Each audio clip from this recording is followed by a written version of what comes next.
Alright, next हम start करते हैं कि स्ट्रेट लाइन मोशन को, अभी तक हमने बेसिक इंट्रोडक्शन कर लिया कि स्ट्रेट लाइन मोशन पर किसको बोलते हैं, आपके पास वन डायमेंशन मोशन किसको बोलते हैं। अब कोई बॉडी स्ट्रेट लाइन में मूव कर रही है, क्योंकि चैप्टर ही आपका स्ट्रेट लाइन पढ़ना है हमको, तो कोई बॉडी आपके पास स्ट्रेट लाइन में मूव कर रही है, मतलब वन डायमेंशन मोशन है, तो उसके मोशन को एक्सप्लेन करने के लिए किन किन वेरिएबल्स की, किन किन डायनेमिक्स वेरिएबल्स की आपको ज़रूरत पड़ेगी, उन सब चीज़ों को आपको पढ़ना पड़ेगा।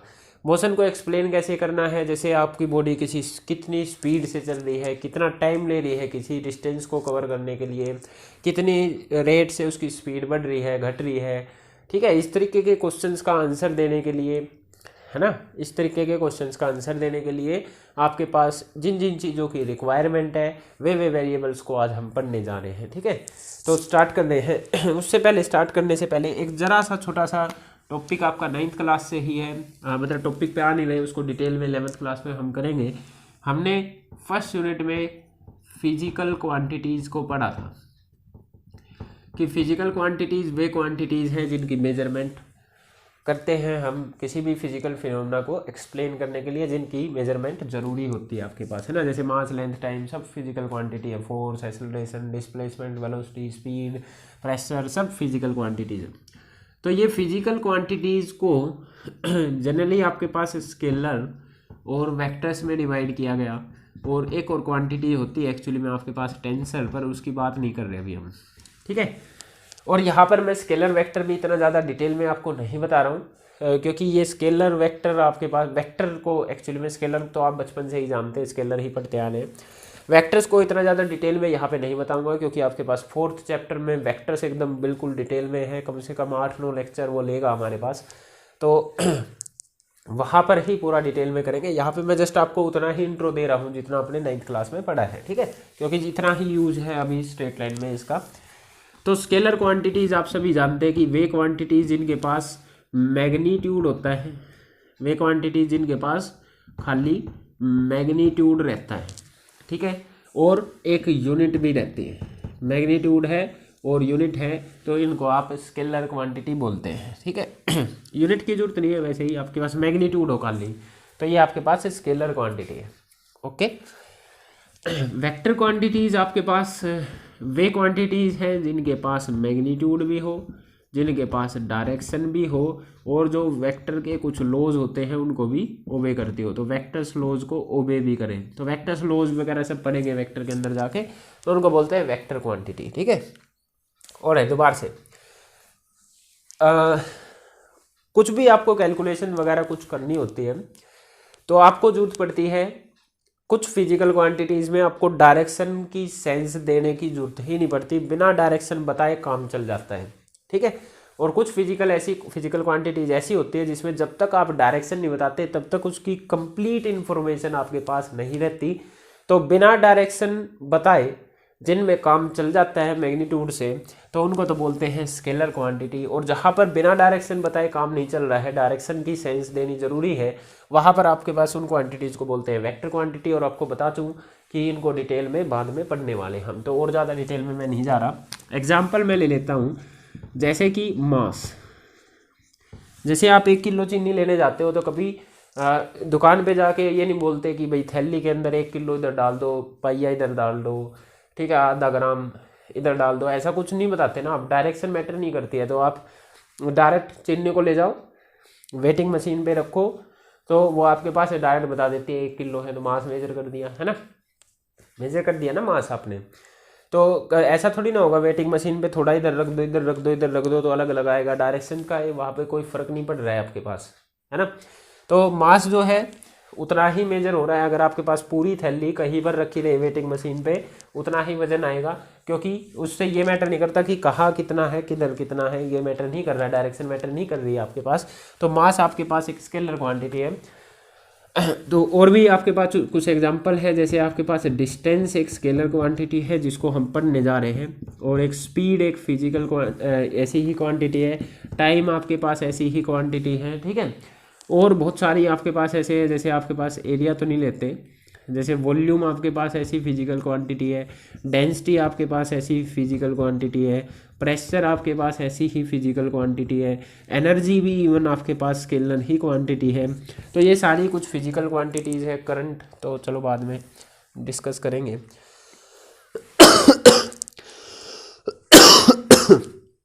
तो ये बहुत सारे एग्जांपल और भी हो सकते हैं, अभी उनकी नहीं जा रहे। वेक्टर्स में आपके पास इनके पास डायरेक्शन की सेंस होएगी, बिना डायरेक्शन काम नहीं चलता। जैसे आप किसी चीज़ पे फोर्स लगा रहे हैं तो उसको पुश कर रहे हो या पुल कर रहे हो ये बताना होता है ना। दरवाजे को पुल करके खींचना है, अपनी तरफ पुल करके खोलना है या पुश करके, तो ये डायरेक्शन आप इसको बता रहे हो। तो बिना डायरेक्शन की नॉलेज के नहीं, आपको पता ही नहीं, आपको बताना पड़ेगा इसको पुश किया है या पुल किया है। तो डायरेक्शन उधर मैटर कर रही है। या आपको जो है यहाँ से मान लो दिल्ली जाना है तो एटलीस्ट आपको डायरेक्शंस पता होनी चाहिए कि क्या क्या है। तो ये एक पोजीशन जब आपको चेंज करनी है अपनी, तो डायरेक्शन की नॉलेज होनी चाहिए। तो इस तरीके से डायरेक्शन के बिना जहाँ पर काम नहीं चलता, वैसी फिजिकल क्वांटिटीज़ को वेक्टर क्वांटिटीज़ बोलते हैं। ठीक है। और यहाँ पर हमारे पास एग्जाम्पल आएंगे, जैसे फोर्स हो गया, डिस्प्लेसमेंट हो गया, आपके पास वेलोसिटी होगी, वेलोसिटीज होगी, एक्सेलरेशन होगी, और भी बहुत सारी है। जैसे आपके पास लीनियर मोमेंटम हो गया, linear momentum, angular acceleration, torque, ठीक है, और भी बहुत सारी आपके पास है ना। तो उन सब पे अभी नहीं जा रहे, वेक्टर्स में बिल्कुल डिटेल में पढ़ेंगे। तो यहाँ पर आपको जस्ट इतना समझ में आ गया कि इनके पास डायरेक्शन की सेंस होती है, इनके पास डायरेक्शन की सेंस नहीं रहती। यहाँ पे डायरेक्शन की सेंस से मतलब समझो कि अगर आपके पास कोई वेक्टर की डायरेक्शन इस तरफ आप पॉजिटिव लेते हो तो इस तरफ की आपको नेगेटिव लेनी पड़ेगी। अगर डायरेक्शन इस तरफ आप पॉजिटिव लेते हो तो जब इस तरफ इसको कंसीडर करोगे तो वो नेगेटिव लेनी पड़ेगी। तो डायरेक्शन मैटर करती है। ठीक है। मास में आपके पास, जैसे स्केलर्स में ऐसा मैटर नहीं करता। स्केलर से इधर जाओ, डायरेक्शन उनके पास होती नहीं, किधर उठा ले जाओ उनके पास, तो वहाँ पे डायरेक्शन का कोई पंगा नहीं होता। तो वहाँ पर इधर उधर करने से कोई माइनस प्लस के साइन का पंगा नहीं होता है स्केलर्स में। वेक्टर्स में आपको बिल्कुल ध्यान रखना पड़ता है, क्योंकि वेक्टर्स को पूरी तरह से डिफाइन करने के लिए डायरेक्शन बतानी पड़ती है। तो डायरेक्शन चेंज तो वेक्टर ही चेंज हो गया। ठीक है, समझ लो मेरी बात। वेक्टर्स को पूरी तरीके से एक्सप्लेन करने के लिए उनके पास मैग्नीट्यूड तो बताना ही पड़ता है, उनकी डायरेक्शन भी बतानी पड़ती है। तो अगर आपके पास उसके पास एक पर्टिकुलर डायरेक्शन है तो वो उसकी एक पर्टिकुलर डेफिनेशन दे रहा है, उसको पर्टिकुलर तरीके से डिफाइन कर रही है वो उसकी डायरेक्शन। जैसे ही आपने डायरेक्शन चेंज करी तो वेक्टर ही चेंज हो जा रहा है। ठीक है। तो इसीलिए मैं बोल रहा हूँ कि अगर किसी के पास ये डायरेक्शन है तो इसको आप प्लस का लिख रहे हैं, तो अगर डायरेक्शन उल्ट दी तो साइन चेंज होगा, क्योंकि डायरेक्शन चेंज होते ही वेक्टर चेंज हो जा रहा है आपके पास।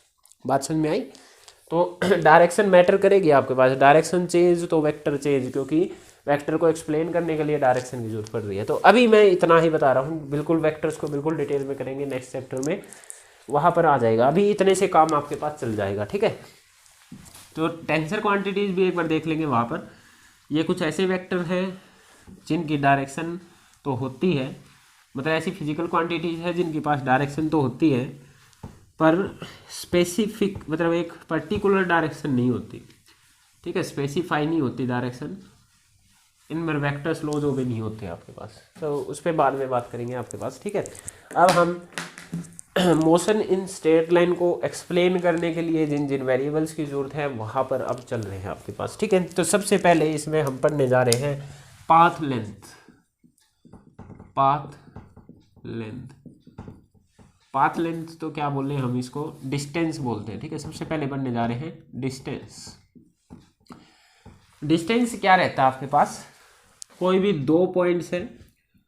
ठीक है, कोई भी दो पॉइंट्स है, इनके बीच की जो एक्चुअल पाथ लेंथ होगी, कोई बॉडी ए से बी तक मूव करके गई है या कैसे भी गई है, तो ए से बी के बीच में जो एक्चुअल पाथ लेंथ होगी, क्या होगी, एक्चुअल पाथ लेंथ, उसको क्या बोलेंगे हम, डिस्टेंस।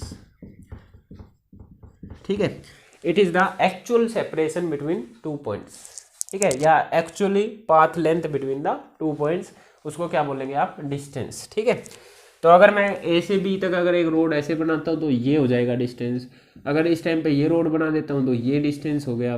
ठीक है, ये नहीं बनाया वो बनाया तो वही डिस्टेंस है, ये बना दिया वो नहीं बनाया था आपने तो यही डिस्टेंस हो जाएगा। जिस भी रास्ते से आपने पोजीशन अपनी चेंज करी है इसे बी तक, वही रास्ता उसका डिस्टेंस दिखा रहा होगा, एक्चुअली पाथ लेंथ वही होगी आपके पास, ठीक है। तो इसमें कहने का मतलब आपको कोई भी ट्रिक लगानी नहीं, कुछ नहीं सोचना, डेली लाइफ में जैसे करते हो वैसे ही करना है। आप एक पॉइंट से दूसरे पॉइंट पर गए, जैसे जैसे चल के गए हो उस रास्ते की लेंथ मेजर करते चले जाओ, स्केल से मेजर कर लो, फुटे से मेजर कर लो, चाहे आप एक बाइक का मीटर या गाड़ी के मीटर से मेजर कर लो, किसी चीज़ से मेजर कर लो, ठीक है, पर एक जहाँ जहाँ चले हो वहाँ वहाँ मेजर कर रहा हूँ। तो अगर मैं आपसे क्वेश्चन पूछूं कि गाड़ी के अंदर जो वो मीटर होता है जो डिस्टेंस मेजर करता है, मैं बता ही दिया मैंने, है ना, गाड़ी के अंदर एक मीटर सा लगा रहता है ना, जो ये बताता रहता है कि इतने किलोमीटर चल ली, इतने किलोमीटर चल ली, तो वो एक्चुअली में क्या मेजर कर रहा होता है, डिस्टेंस मेजर कर रहा होता है, ठीक है। वो तो गाड़ी इधर ले जाओ, ध्यान दो एक बार, गाड़ी को लेफ्ट में ले जाओ तब भी उसमें कुछ ऐड होता है, गाड़ी को राइट में ले जाओ तब भी ऐड होता है, चाहे गाड़ी को पीछे ले जाओ। ध्यान दीजिए उसकी जो सुई होती है आपके पास, गाड़ी चाहे आगे जाए, सुई क्या मतलब उसमें मीटर किलोमीटर ऐसे लिखे रहते हैं, डिजिटल मीटर लगा लो, गाड़ी चाहे इधर जाए तब भी वो बढ़ना ही है। 1 किलोमीटर था तो मान लो 1 किलोमीटर इस तरफ चली तो उसमें 2 दिखाने लग जाएगा। गाड़ी को फिर वापस ले आओ तो ये 3 किलोमीटर दिखाएगा आपके पास, घटेगा नहीं वापस आने से। गाड़ी को इधर ले जाओ, उधर ले जाओ, इधर ले जाओ, कहीं ले जाओ, ये जुड़ता ही चला जाएगा आपके पास। तो डायरेक्शन मैटर ही नहीं कर रही है, तो डायरेक्शन मैटर नहीं कर रही है तो ये कैसी क्वांटिटी हुई, स्केलर क्वांटिटी। सब पता है ना भाई, गाड़ी के मीटर में तो एड ही ऐड होता जाएगा, घटेगा नहीं। ओके, तो डिस्टेंस क्या होता है, it is the actual path length between the two positions या 2 पॉइंट्स, उनके बीच का एक्चुअल पाथ लेंथ डिस्टेंस कहलाता है, ठीक है। ओके, अभी आपको इस गाड़ी के एग्जांपल से मैंने बताया कि इसमें डायरेक्शन मैटर नहीं करती है, डायरेक्शन मैटर नहीं करती है तो ये कैसी क्वांटिटी हुई भाई आपके पास, कैसी क्वांटिटी हुई, स्केलर क्वांटिटी, है ना। तो हम डिस्टेंस की बात कर रहे थे, डिस्टेंस ये आपके पास कैसी क्वांटिटी है, स्केलर क्वांटिटी। इसकी जो आपके पास एसआई यूनिट होती है ये आपके पास होती है मीटर, ठीक है, मीटर में मेजर करते हैं। वैसे और भी बड़ी सारी यूनिट्स आपके पास, kilometre, miles, centimetre, inch, foot, सब लेंथ की ही या इसकी ही यूनिट आपके पास डिस्टेंस की, पर एसआई वाली कौन सी है, मीटर की। तो एसआई सिस्टम में हरदम आप मीटर में मेजर करते हैं, सीजीएस सिस्टम में आप हरदम सेंटीमीटर में मेजर कर रहे होते हैं, ठीक है।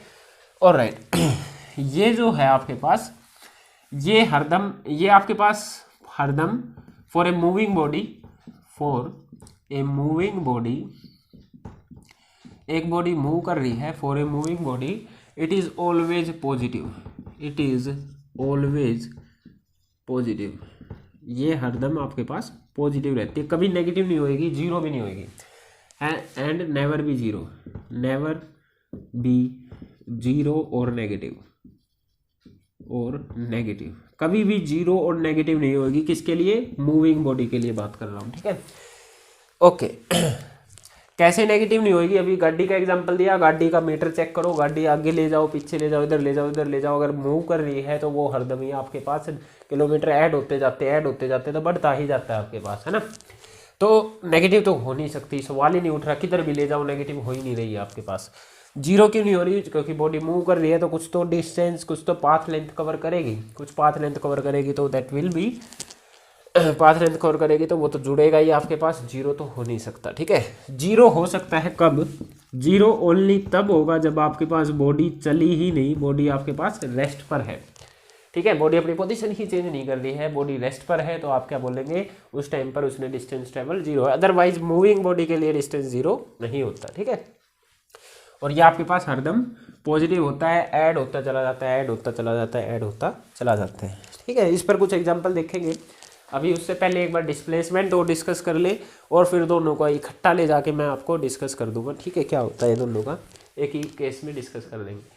तो नेक्स्ट मैं यहाँ पर एक्सप्लेन करने जा रहा हूँ डिस्प्लेसमेंट, क्या एक्सप्लेन करने जा रहा हूँ, डिस्प्लेसमेंट, ठीक है। ओके, डिस्प्लेसमेंट क्या होता है कि 2 पॉइंट्स के बीच में, जैसे यहाँ पर क्या था, एक्चुअल पाथ लेंथ, ये क्या है आपके पास, कोई 2 पॉइंट आपके पास जैसे ए और बी, इनके बीच का जो शॉर्टेस्ट पाथ लेंथ होगी, इनके बीच का जो शॉर्टेस्ट डिस्टेंस होगा, शॉर्टेस्ट पाथ जो होगा, वो आपके पास क्या कहलाएगा, displacement. It is the shortest याद रखेंगे, shortest path length between 2 points. ठीक है, 2 पॉइंट्स के बीच का शॉर्टेस्ट पाथ होगा आपके पास। तो आपके पास एक पॉइंट ए है, एक पॉइंट बी है, यहाँ से मान लो 3 रास्ते जाते हैं। एक ऐसा, एक आपके पास ये इस रास्ते से जाता है, और एक ये इस रास्ते से जाता है। ठीक है, तो आपसे पूछा जाए कि डिस्प्लेसमेंट कौन सा होगा इनमें से, तो आपको सबसे छोटा रास्ता पता होता है कि ये डायरेक्ट अगर मैं इनको मिला दूँ, डायरेक्ट इनको मिला दूँ, तो ये सबसे छोटा रास्ता है ना। ये भी बड़ा है, वो भी बड़ा है, ये डायरेक्ट वाला सबसे छोटा रास्ता होता है। तो ये क्या रहेगा आपके पास इस टाइम पे, डिस्प्लेसमेंट। ठीक है, ये क्या रहेगा आपके पास, डिस्प्लेसमेंट जो है आपके पास एक वेक्टर क्वांटिटी है, इसकी यूनिट भी आपके पास मीटर रहती है, और वेक्टर क्वांटिटी है तो इसके पास डायरेक्शन होगी, मैग्नीट्यूड तो जितनी लेंथ डिस्टेंस होगा वही होता है। ठीक है, तो इसकी डायरेक्शन की बात करेंगे। डायरेक्शन क्या रहेगी इसके पास, आपको क्या करना है, इनिशियल पोजीशन को क्या करना होगा, initial position and final position को, इनिशियल पोजीशन और फाइनल पोजीशन को डायरेक्ट स्ट्रेट लाइन से मिला दो, डायरेक्ट स्ट्रेट लाइन से मिला दो। ठीक है, यही आपके पास इसकी डायरेक्शन होगी। ठीक है, तो आपके पास जैसे इनिशियल पोजीशन ए थी, ए से बी तक बॉडी गई है, तो ए से बी सीधी एक लाइन मिलाओ, वही आपके पास डिस्प्लेसमेंट कहलाएगी। डायरेक्शन कौन सी होगी, अगर ए से बी जा रहा है तो इस तरफ एरो बना दो, ये इसकी डायरेक्शन होगी। अगर ए है, ए से कोई बॉडी बी की तरफ जा रही है तो ये डायरेक्शन बना दी, अगर बी से ए की तरफ आ रही है तो ये डायरेक्शन बना दी। ठीक है, इस तरीके से आपको क्या करना है, इनिशियल और फाइनल पोजीशन को डायरेक्ट मिला देना है आपको। डायरेक्ट कुछ नहीं सोचना है, सिर्फ इनिशियल और फाइनल को सीधा ले जाके मिलाओ और उस डिस्टेंस को मेजर कर दो जो शॉर्टेस्ट पाथ बना, क्योंकि 2 पॉइंट्स के बीच में बिल्कुल सीधे वाला डिस्टेंस ही आपके पास शॉर्टेस्ट होता है, उसको मेजर करो, वही डिस्प्लेसमेंट होगी और उसकी डायरेक्शन इसके अकॉर्डिंग रहेगी। ठीक है, ऑलराइट। डिस्प्लेसमेंट एक्चुअली में चेंज इन पोजीशन भी दिखाता है बॉडी का, change in position. Displacement actually में क्या दे रहा होता है आपके पास, चेंज इन पोजीशन दे रही होती है बॉडी की। इसको कैसे एक्सप्लेन करूँ, कैसे चेंज इन पोजीशन दे रही है, तो इसको एक बार समझते हैं कि कैसे ये चेंज इन पोजीशन दे रही होती है आपके पास। मान लो एक बॉडी यहाँ पर, एक आदमी यहाँ पर इसको ऑब्जर्व करना चाह रहे हैं। ठीक है, ऑलराइट। तो ये क्या करता है, अपने आप को स्ट्रेट लाइन पर, ना तो हमको एक ही कोऑर्डिनेट चेंज करने की कोशिश करेंगे, तो ये क्या करता है, अपने आप को ओरिजिन मान के इधर एक्स एक्सिस बना देता है, इधर ये वाई एक्सिस बना देता है, ये इधर जेड एक्सिस बना देता है, इसको ओरिजिन मानता है। ये क्या देखता है, बॉडी स्टार्टिंग में ए पॉइंट पर है जिसके कोऑर्डिनेट है 2,0,0। ठीक है, फिर वो ए से कुछ टाइम के बाद इधर बी पॉइंट पर पहुंच जाती है, क्योंकि हम अभी स्ट्रेट लाइन पर रहे हैं, तो यहाँ पर इसके कोऑर्डिनेट है मान लो 4,0,0। ऑलराइट, तो आपसे पूछा गया कि what will be the displacement, आपसे पूछा गया इस टाइम पर कि डिस्प्लेसमेंट क्या रहेगी।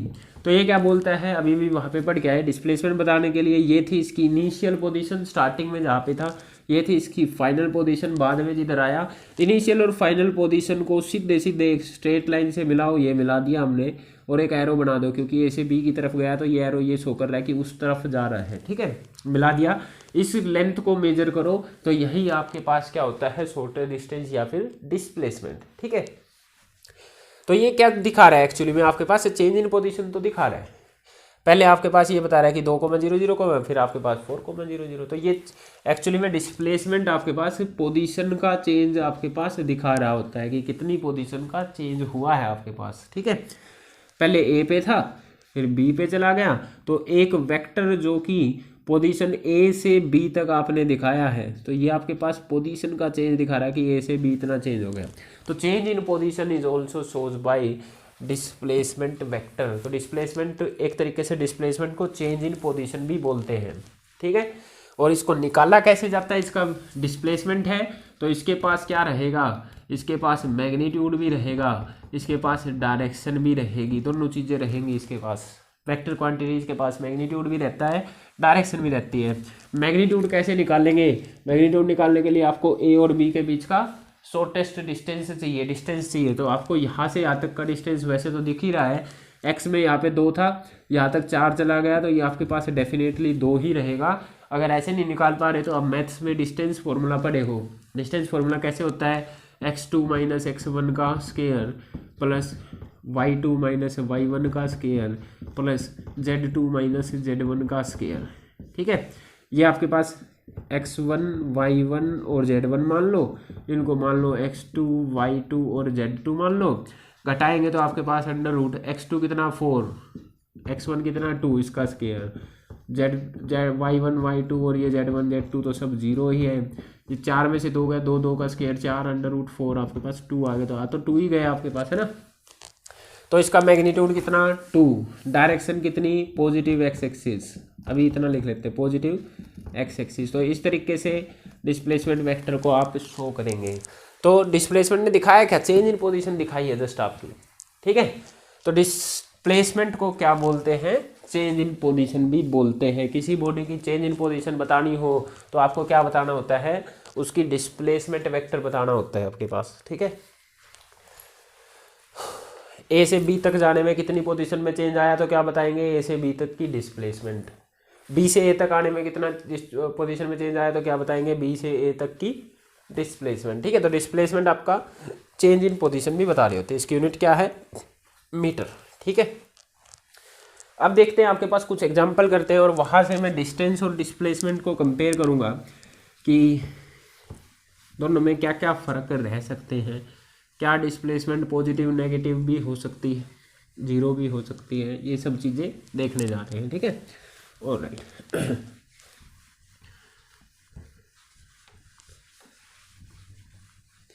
तो कुछ एग्जांपल हम देखते हैं और वहाँ से पता करते हैं कि डिस्टेंस डिस्प्लेसमेंट कितनी कितनी क्या क्या रहने वाली है हमारे पास, है ना। तो देखते हैं आपके पास, जैसे एग्जांपल लेते हैं। मान लो आपको बोला गया कि ये ओरिजिन है। ठीक है, एक आदमी आपके पास यहाँ से जैसे अगर बनाया जाए ऐसे, तो इसको बोलते हैं ईस्ट डायरेक्शन, इसको वेस्ट, इसको नॉर्थ, इसको साउथ। ठीक है, ऐसे। तो आपको बोला गया कि एक आदमी 3 मीटर नॉर्थ ईस्ट डायरेक्शन में चलता है। ठीक है, 3 मीटर ईस्ट डायरेक्शन में, मतलब इस साइड गया आपके पास, है ना, ईस्ट में चला गया। फिर वहाँ पहुँचने के बाद वो नॉर्थ साइड मुड़ जाता है, मतलब इस तरफ, और कितना चलता है आपके पास? 4 मीटर इस तरफ चलता है। ये 4 मीटर चलकर पॉइंट सी पर पहुँच जाता है। ए से चला 3 मीटर बी की साइड, और बी से आपके पास नॉर्थ साइड में, मतलब सी की तरफ 4 मीटर चला।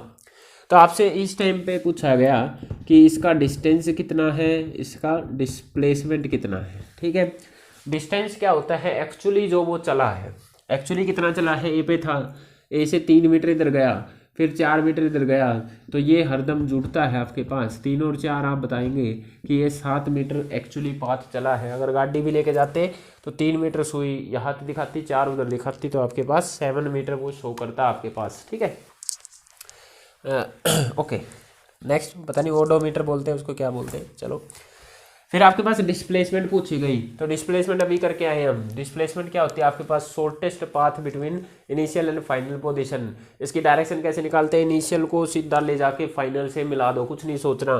इनिशियल को सीधा फाइनल से ले जाके मिला दो, शुरुआत यहाँ थी, फाइनल इधर थी। तो ये चेंज इन पोजीशन एक्चुअली में आपके पास बताता है। ठीक है, शुरुआत इधर थी, फाइनल उधर थी, तो इनको ले जाके सीधा मिला दो। ए से सी तक गया तो एक एरो भी लगा दो, ये होगा आपके पास डिस्प्लेसमेंट वेक्टर। तो अब आपको ये निकालना है। ये निकालने के लिए मैथ्स की हेल्प लेंगे। ये आपके पास एक राइट एंगल ट्रायंगल है, तो पाइथागोरस थ्योरम से हाइपोटेन्यूज होता है आपके पास बेस का स्क्वायर जमा में परपेंडिकुलर का स्क्वायर, ये आपके पास आ गया 5 मीटर। तो डिस्प्लेसमेंट 5 मीटर, डिस्टेंस 7 मीटर। ठीक है, शॉर्टेस्ट तो यही था ना भाई, ऐसा सीधा जा सकता था यहाँ पे, बस 7 मीटर चलने की बजाय एक रास्ता सीधा ही बना दो, सीधा ही पहुंच जाएगा आपके पास, शॉर्टकट रास्ता।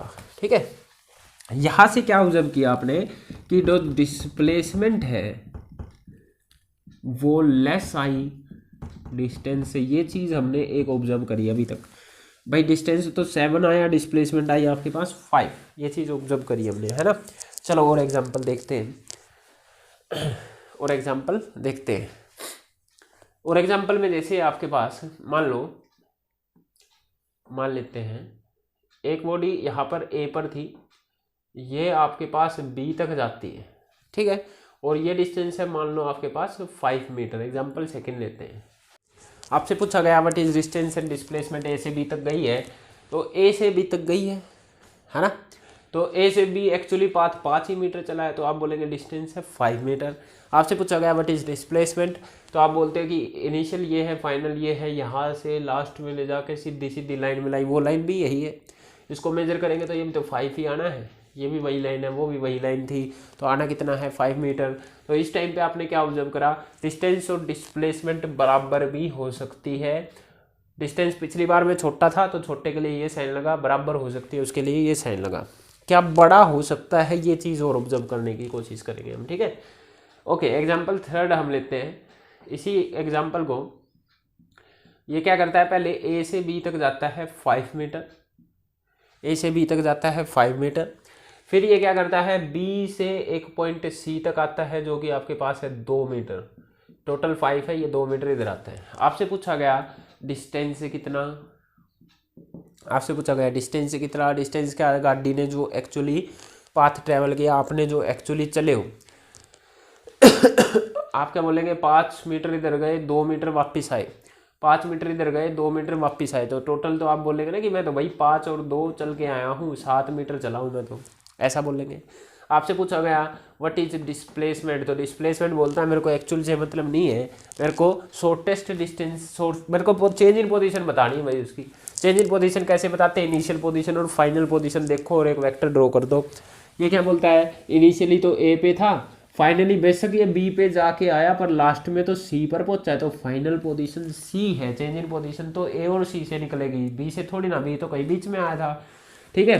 तो इनिशियल ए है, फाइनल सी है, ए से सी को ले जाके सीधा एक मिलाओ तो वो वेक्टर आपके पास क्या बताएगा, डिस्प्लेसमेंट। कैसे निकालेंगे, यहाँ से यहाँ तक का ही तो चाहिए आपको, मैथ्स यूज करो। आप बोलोगे टोटल था 5, उसमें से ये 2 हटा दूँ तो इतना हिस्सा आ जाएगा, टोटल था 5, उसमें से ये हिस्सा तो मेरे को चाहिए ही नहीं, इसमें से ये 2 हटा दूँ तो ये आ जाएगा ना आपके पास, ठीक है, ये 3 मीटर आपके पास आ जाएगा।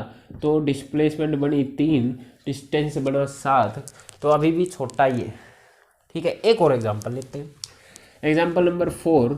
यहाँ पर हम क्या करते हैं, बॉडी ए पर थी, ए से फिर से बी पर जाती है 5 मीटर, ठीक है।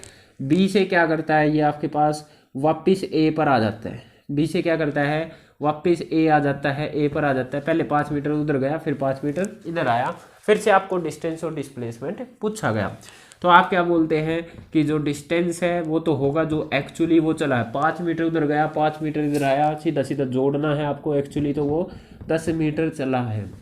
आपसे पूछा गया डिस्प्लेसमेंट कितनी है, डिस्प्लेसमेंट क्या होगी, डिस्प्लेसमेंट क्या होगी, इनिशियल और चेंज इन पोजीशन बतानी है डिस्प्लेसमेंट में।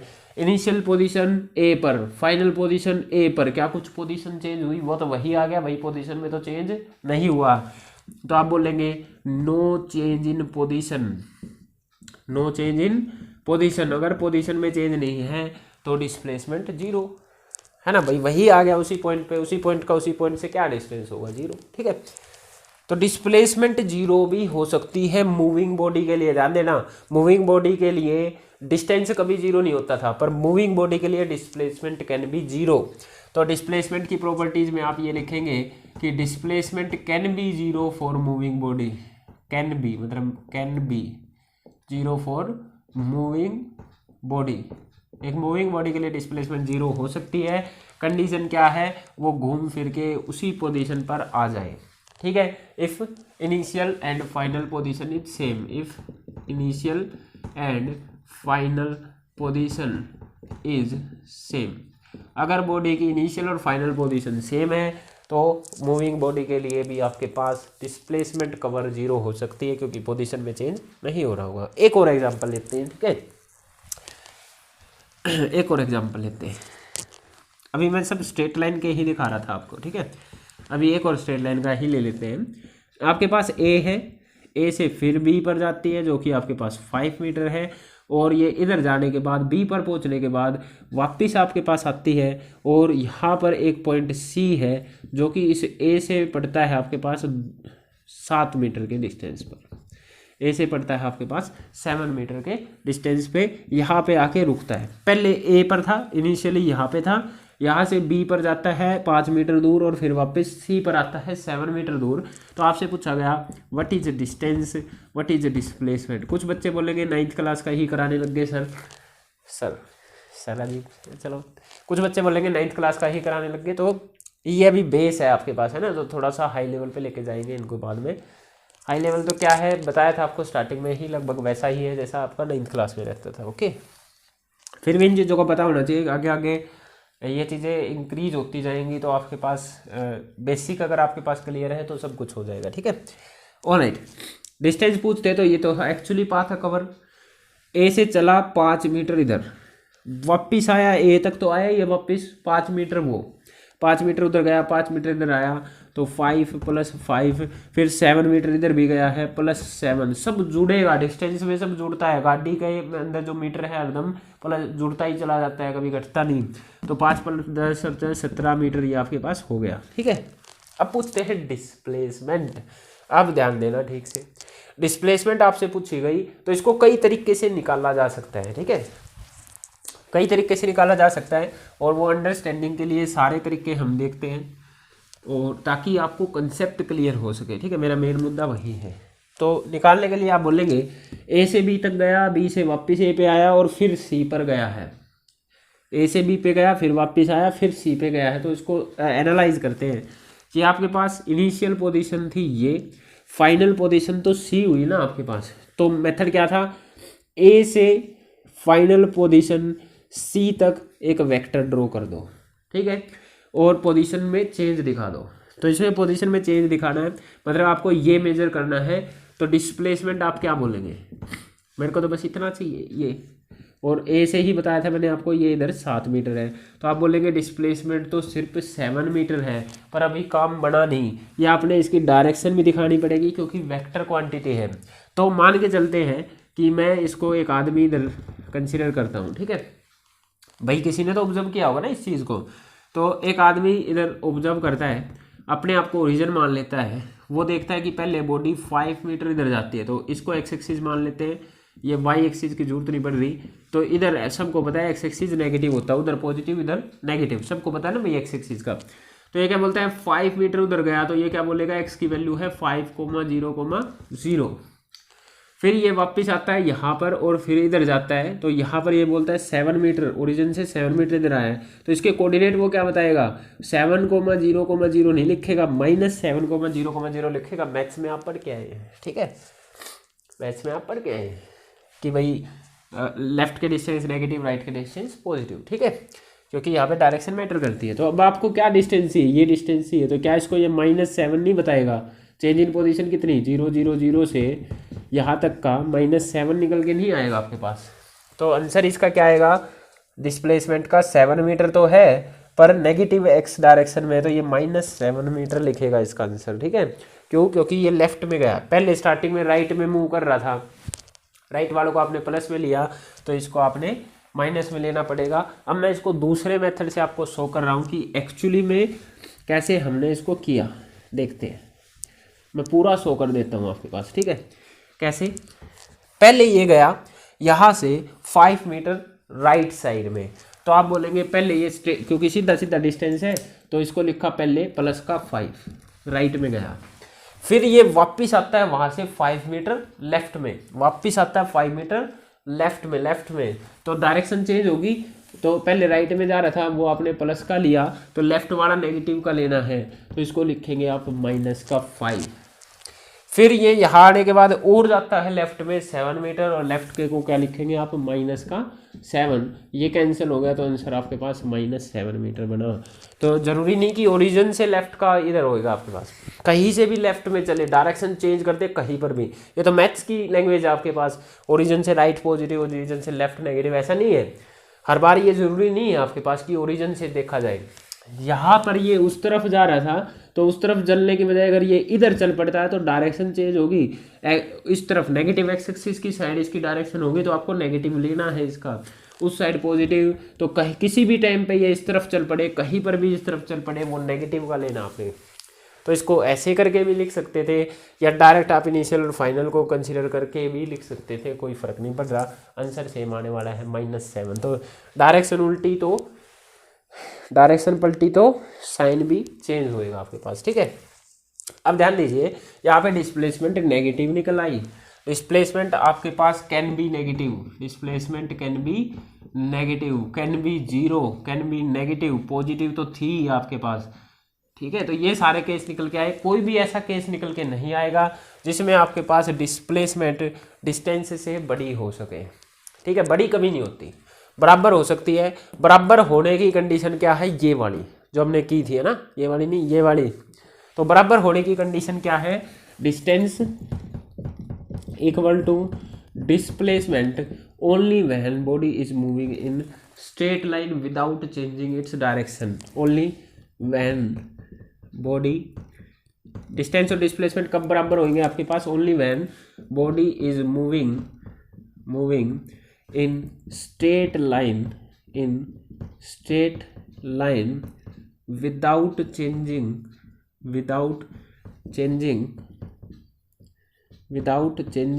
It's direction. एक बॉडी बिना अपनी डायरेक्शन चेंज करे अगर स्ट्रेट लाइन में मूव कर रही है तो उसके मोशन को क्या बोलेंगे आप, उसके मोशन को कैसा बोलेंगे आप मतलब उसके मोशन में क्या बोलेंगे, डिस्टेंस और डिस्प्लेसमेंट बराबर होगी, ठीक है। ध्यान कहीं चला गया, ओके। बिना डायरेक्शन चेंज करे, भाई अगर डायरेक्शन देखो स्ट्रेट लाइन में तो इधर भी चल रही थी, पर डायरेक्शन चेंज कर रही है, जैसे इसमें भी स्ट्रेट लाइन में चल रही थी, 5 मीटर उधर गई, 5 मीटर उधर आ गई, तो डिस्टेंस और डिस्प्लेसमेंट बराबर नहीं आया, अलग अलग। ये 17 मीटर, ये कहा -7 मीटर। तो स्ट्रेट लाइन में चलना है और एक ही डायरेक्शन में चलना है, तो ओनली एंड ओनली व्हेन आपके पास डिस्टेंस और डिस्प्लेसमेंट बराबर होगी, तभी की तभी आपके पास डिस्टेंस और डिस्प्लेसमेंट बराबर होगी जब स्ट्रेट लाइन में चल रही है और डायरेक्शन चेंज नहीं कर रही। अदरवाइज रेस्ट पे है तो नो, तो तब तो बराबर रहना ही आपके पास, है ना। ये था आपके पास डिस्टेंस और डिस्प्लेसमेंट में कैसे कैसे आप डिफरेंस कर रहे हैं। डिस्टेंस हरदम पॉजिटिव, डिस्प्लेसमेंट आपके पास पॉजिटिव भी, नेगेटिव भी और जीरो भी, तीनों तरीके की रह सकती है क्योंकि इसके पास डायरेक्शन होती है। डिस्प्लेसमेंट आपकी चेंज इन पोजीशन बताती है, ठीक है। और डिस्प्लेसमेंट हरदम डिस्टेंस से greater than less than equal to रहेगी आपके पास, इससे बड़ी कभी भी नहीं होगी। Displacement can never be greater than distance, displacement distance से बड़ी नहीं होगी आपके पास। असल में और एग्जांपल देखते हैं थोड़े बहुत, जैसे वैसे कराने, चलो देख लेते हैं। मान लो एक घड़ी है, ऑलराइट, घड़ी की जो ये आपके पास सुई है, ये मान लो आपके पास मिनट हैंड है जो कि आपके पास 5 सेंटीमीटर का है, ठीक है। मिनट हैंड है 5 सेंटीमीटर, और इसको बिल्कुल घड़ी के एंड तक मैं लगा सकता हूँ आपके पास, ठीक है। घड़ी में क्या हो रखा है, 3 बजे हुए हैं, ये आपके पास आवर हैंड है, मतलब कि और ये आपके पास मिनट हैंड है, तो 3 बजे हुए। आपसे पूछा गया कि आपके पास 3 PM से 3:15 PM हो गए, ठीक है। 3 PM से 3:15 PM हो गए, तो आपको डिस्टेंस और डिस्प्लेसमेंट बताना है by minute hand, by minute की सुई ही घूमेगी आपके पास 3 से 3:15 होने में, है ना। आवर हैंड तो 0 है, वो तो घूमेगा ही नहीं आपके पास, ठीक है। तो डिस्टेंस बताते हैं और डिस्प्लेसमेंट बताते हैं, ठीक है। तो आपके पास ये मिनट हैंड है, ये पहले अभी ऐसा है 12 पे, और जब आपके पास 3:15 होएंगे तो ये इधर आ जाएगा आपके पास। सबको पता है 3 पर दोनों सुई इसी पे आ गई आपके पास, तो 3:15 हो जाते, 3:15, है ना। तो ये इनिशियल पोजीशन इसकी यहाँ थी, ये यहाँ से यहाँ पहुँच रही है। तो डिस्टेंस क्या होता है, एक्चुअली पाथ कवर। तो इसको कोई सुई की जगह आप इसको कोई आदमी भी लगा सकते हैं, और ये यहाँ से चल के यहाँ पर पहुँचा है आपके पास, वहाँ से चल के यहाँ तक पहुँचा है, तो एक्चुअली पाथ इसने ये वाला कवर किया है, एक्चुअली पाथ ये कवर किया है। तो अगर मैं ये एक्चुअली पाथ निकाल दूँ तो वही इसका डिस्टेंस होएगा। तो आप सभी को पता है कि एक सर्कल में टोटल जो इसका ये आउटर पार्ट होता है, ये होता है सर्कमफ्रेंस ऑफ सर्कल, जिसको बोलते हैं 2πr, ठीक है। इस 2πr को अगर मैं इस सर्कल को 4 क्वाड्रेंट में बांट देता हूँ, क्वाड्रेंट क्या होते हैं 90-90 डिग्री के, आपने ये बना दिए, 4 क्वाड्रेंट में बांट देता हूँ, तो हर एक हिस्सा इसका 1/4 हिस्सा होता है। ये भी टोटल का 1/4, ये भी टोटल का 1/4, ये भी 1/4 1/4, तो सबको जोड़ूंगा तो टोटल आ जाता है आपके पास, है ना। तो अभी आपके पास जब 3.25 हुए तो सुई आपकी जस्ट यहाँ से फर्स्ट क्वाड्रेंट में ही मूव करी है, तो ये टोटल का 1/4 हिस्सा होगा ये डिस्टेंस, है ना। तो डिस्टेंस आप कैसे लिखेंगे, इतना निकालना आपको, ये कितना आपके पास टोटल सर्कल का होता है 2πr, उसका 1/4 हिस्सा ही ये चला है, तो ये आएगा आपके पास πr/2। पाई को आप लिखेंगे 3.14, रेडियस इसकी लेंथ हो जाएगी जो कि मैंने दे रखी है 5 सेंटीमीटर, डिवाइडेड बाई 2, ये जितना भी आएगा उतना सेंटीमीटर में आंसर आ गया। मीटर में चेंज करना चाहो तो 100 से भाग कर सकते हैं, ठीक है। इस तरीके से निकलेगा आपके पास, ठीक है, ओके। अगर आपसे पूछा जाए व्हाट इज डिस्प्लेसमेंट, तो इनिशियल पोजीशन ये, फाइनल पोजीशन ये, इनिशियल और फाइनल को बिना कुछ सोचे समझे सीधे सीधे ले जाके मिला दो, ठीक है। ये आपके पास क्या बनी, डिस्प्लेसमेंट। डिस्प्लेसमेंट के लिए आपके पास ये सुई थी 5 की, ये जब यहाँ पहुंची तब भी 5 की है, तो आप इसको निकालने के लिए पाइथागोरस थ्योरम यूज कर सकते हैं। पाइथागोरस थ्योरम के अकॉर्डिंग 90 डिग्री के सामने वाला हाइपोटेन्यूस होता है, हाइपोटेन्यूस निकालने के लिए आपके पास बेस का स्क्वायर जमा परपेंडिकुलर का स्क्वायर, ये आपके पास 25 जमा 25 50, या आया 5√2 सेंटीमीटर। तो डिस्प्लेसमेंट आई 5√2, और ये जितना भी सोल्व होके आएगा आपके पास इसको लिख लेना, ये आपके पास डिस्टेंस हो जाएगा, ठीक है। बात समझ में आई। कोई आपसे पूछ सकता है कि what is the direction of displacement, ये जो आपने बनाया है ये डायरेक्शन क्या है आपके पास। तो डायरेक्शन दिखाने के लिए हम जनरली एंगल निकालते हैं, तो हम अगर मैं ये एंगल बता दूं कि इनिशियली मिनट हैंड आपके पास इधर था, इससे थीटा एंगल इधर चला गया, वही तो इसकी डायरेक्शन होगी। तो ये थीटा अगर मैं निकाल दूं, तो थीटा निकालने के लिए हम जल्दी टेंजेंट थीटा की यूज़ करते हैं। टेंजेंट थीटा होता है आपके पास परपेंडिकुलर अपॉन बेस, ठीक है। तो इसका परपेंडिकुलर आपके पास ये लाइन है, बेस ये लाइन है, तो 5/5 1 आ गया। टेंजेंट थीटा आपके पास 1 आ गया, तो थीटा आ गया आपके पास 45 डिग्री। तो ये अपनी इनिशियल पोजीशन से 45 डिग्री इस डिस्टेंस में आपके पास डिस्प्लेसमेंट रही होगी, ठीक है। तो इस तरीके से घड़ी के आप क्वेश्चन कर सकते हैं। जैसे अगर इसी घड़ी में 3 से 3:30 बज गए होते, तो पहले सुई इधर थी 5 सेंटीमीटर की, ये 6 पर आ गई होगी, तभी आपके पास, मतलब अगली वाली केस में ये 6 पे आ गई होगी, तभी आपके पास 3:30 हुए होंगे, है ना। कितने हुए होंगे, 3:30, यहाँ पे पहुँच गए। आपसे डिस्टेंस पूछूँ तो डिस्टेंस है ये यहाँ से चला और यहाँ एक्चुअली पाथ ये कवर किया है, तो ये तो हाफ सर्कल हो गया। हाफ सर्कल का सरकमफ्रेंस होता है 2/r का आधा, मतलब कि पाई इंटू आर इसकी 5 सेंटीमीटर रखेंगे, पाई की वैल्यू रखेंगे, डिस्टेंस आ जाएगा। डिस्प्लेसमेंट पूछूंगा तो इनिशियल पोजीशन ये, फाइनल पोजीशन ये, इनको सीधा मिलाओ तो यही डिस्प्लेसमेंट होती है। तो ये सेंटर था, ये 5 सेंटीमीटर की सुई, ये भी 5 सेंटीमीटर की सुई, तो कितना सीधा सीधा 10 आंसर आ जाएगा आपके पास डिस्प्लेसमेंट का, ठीक है, ओके। एक चीज़ और देखिए, आपके पास सर्कल में आपके पास पूरा अगर कोई चक्कर काट देता है, एक चक्कर पूरा काट देता है, तो उसकी इनिशियल और फाइनल पोजीशन सेम हो जाएगी। तो इनिशियल और फाइनल पोजीशन सेम होगी तो कोई चेंज ऑफ डिस्प्लेसमेंट, कोई चेंज ऑफ पोजीशन नहीं आ रहा, तो उस टाइम पे डिस्प्लेसमेंट 0। तो सर्कुलर पाथ में डिस्प्लेसमेंट आपके पास 0 रहती है, ठीक है। क्लियर है, आई होप क्लियर हो गया होगा आपको, है ना। जैसे इसी में आपसे ये पूछ लूँ मैं कि 3 जो आपके पास PM हुए थे और वहाँ से 3 AM हो गए, सुबह के 3 बज गए दोपहर से, तो वो कितना डिस्टेंस और डिस्प्लेसमेंट कवर होगा। तो आपसे पूछता हूँ मैं 3 से 3:15 ले लेते हैं, ठीक है, 3 से 3:15। तो आपके पास कितना भी कर सकते हैं, 3 से 3 कर सकते हैं। चलो 3 से 3 भी एक केस कर लेता हूँ, 3 PM से 3 AM तक। तो आपके पास 3 पर तो सुई इधर रहेगी, ठीक है, 3:15 पर सुई इधर आ जाएगी, है ना, ये होएगा आपके पास, है ना। पर 12 घंटे बीत गए, PM से AM हो गया, 12 घंटे लगेंगे ना, दोपहर के 3 से रात के 3 बजने में 12 घंटे लगेंगे, ओके। रात के मतलब दिन के 3, 12 घंटे लगेंगे। तो सुई 12 बार ऐसे घूमी होगी, मिनट एंड वाली सुई 12 मिनट ऐसे घूमी होगी, मिनट एंड की वजह से पूछ रहा हूँ मैं।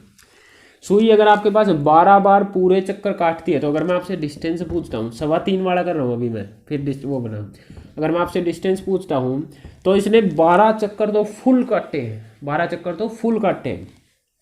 तो आपका एक चक्कर बनता है 2πr का, और ऐसे ऐसे इसने 12 चक्कर काटे हैं।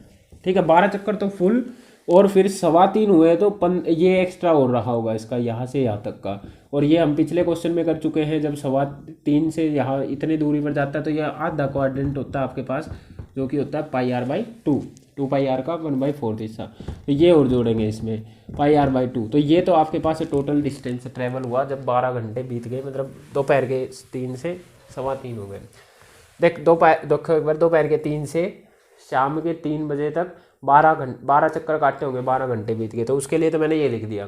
फिर 3.25 मतलब कि 15 यहाँ तक और जानी है सुई, तो उसके लिए मैंने लिख दिया ये जो पिछले क्वेश्चन में किया था। ठीक है, अगर आपसे डिस्प्लेसमेंट पूछे तो डिस्प्लेसमेंट अभी भी वही आनी है जो पिछली बार आई थी, क्योंकि डिस्प्लेसमेंट इनिशियल और फाइनल पोजीशन के बीच में शॉर्टेस्ट डिस्टेंस है। घूम फिर के कहीं भी हो पोजीशन में चेंज तो वही हुआ, लास्ट में वही आ गया, पोजीशन का चेंज वही है। इसको तो बस पोजीशन चेंज से मतलब है, तो ये वही निकल के आएगा जितना लास्ट केस में निकल के आया था, जो कि आया था आपके पास √50 और ये आया था 5√2, ये उतनी ही रहेगी। एक ये और करते हैं, दोपहर के 3 से सुबह के 3 बज गए तो कंप्लीट 12 घंटे हो गए, है ना। सुई आपके पास घूम के यही आ गई, यहीं से चली यहीं पे आ गई, तभी आपके पास बढ़ेगा ना 12 घंटे। तो आपसे अगर मैं पूछता हूँ डिस्टेंस, तो इसने पूरे 12 चक्कर काटे। एक चक्कर होता है 2πr का, 12 चक्कर होंगे 12 गुना 2πr, आर की वैल्यू रखो 5 सेंटीमीटर, आंसर आ जाएगा। अगर मैं आपसे पूछता हूँ डिस्प्लेसमेंट कितनी होगी, तो सुई यहाँ से चली और यही आ गई, तो चेंज इन पोजीशन तो कुछ हुआ ही नहीं, पोजीशन आपके पास वही की वही रही। तो डिस्प्लेसमेंट कितनी, 0, क्योंकि कोई चेंज इन पोजीशन नहीं है।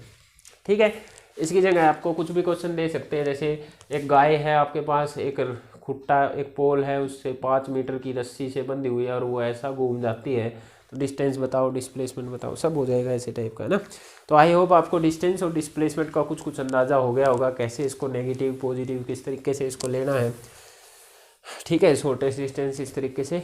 तो ये था आपके पास डिस्टेंस और डिस्प्लेसमेंट के बारे में क्वेश्चंस आप कर सकते हैं, पर इनका यूज़ आएगा वेलोसिटी और स्पीड निकालने में, जब उधर करेंगे तो वहाँ पर इनका यूज़ हम देखेंगे नेक्स्ट लेक्चर के अंदर। Thank you. कोई भी डाउट हो आप मेरे को कमेंट सेक्शन में बता सकते हैं।